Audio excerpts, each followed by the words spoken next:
So this, for the first time in a long time, you're 100% healthy and feeling good? I feel great. Yeah, I feel good. I just got to stay there, you know. Last year, and about halfway through 2017, and then last year, obviously, was just, it was real hard for me because I mentally sharp, physically not sharp, just not very good, and it's hard to pump yourself up to pitch every time when you know every pitch is gonna really be grindy, and so we hopefully got that behind us all the way, and so I'm just gonna go out there and see if we can get a lot of outs this year. If you didn't have that final stretch where you were effective, particularly that game against the Dodgers, would we be talking here today? No, not at all. I think September was the first time maybe all year that I thought last year wasn't it, you know. And I was trying not to think that. I was trying to be in the present and not get too far ahead of myself, but I just knew the way my body was feeling.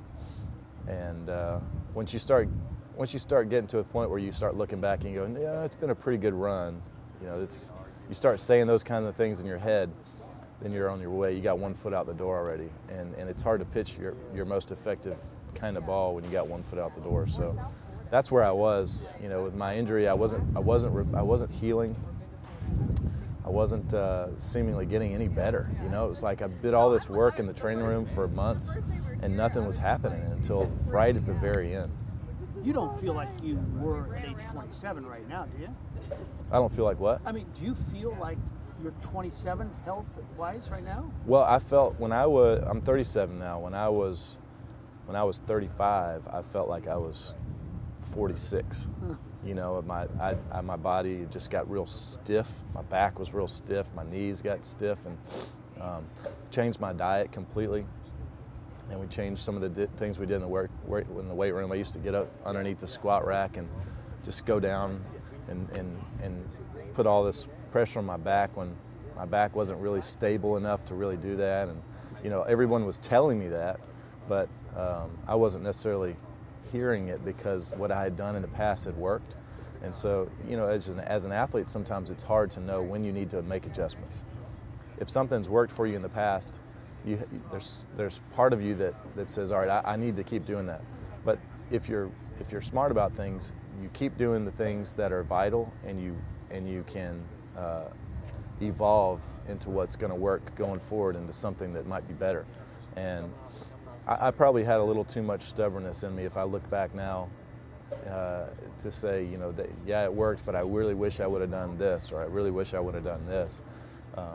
But you know, you live and you learn, and I made my own decisions, and I'm grateful that I did that. You've accomplished almost everything a baseball player can do, but I'm thinking one of the things you're most proud of is bringing Chris Carpenter to the Lord. Yeah. How do you remember that? Well, I mean, yeah, I certainly had a role in it. I don't know how, you know, I didn't know if I brought him there specifically, but I think what's cool about our faith is that if we live it out in such a way every day and consistent about that, and our lives point back to that all the time, and it's authentic, what we're saying is actually what we're living out, and that's authentic, then people can believe it and people can get behind it.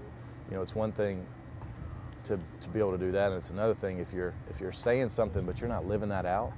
I don't think those words sink into people. I don't think people buy into what you're saying, and I don't think they want to have any part of that in their life. So I think what Chris saw in me was authentic. I think he saw consistency in the fact that I always was pursuing Chris. I wanted my friend to know what I knew. I wanted him to be saved, and I wanted to spend eternity with Carp, you know, in heaven. And so, you know, it's cool when you get to live something like that, get to be a part of someone's life on a deeper level besides baseball. That's really neat.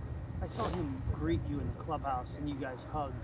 It's much more than teammates who've won championships together, your bond, right? Yeah, it is. I mean, Carp and I have been through a lot. You know, we know what it's like to stand on the mound and battle, and you know, he watched my bullpens, I watched his. We played catch every day, rode buses, stayed in hotels, and we just had a lot of hang time, played a lot of golf together. But you know, when you're doing life with people outside of baseball, also when you know their families and you're asking deeper questions rather than, hey, what were you thinking when you made that pitch in the third inning? If you're saying, hey, how's your relationship or whatever, there's a deeper level of connection there, and so that's where Carpenter at.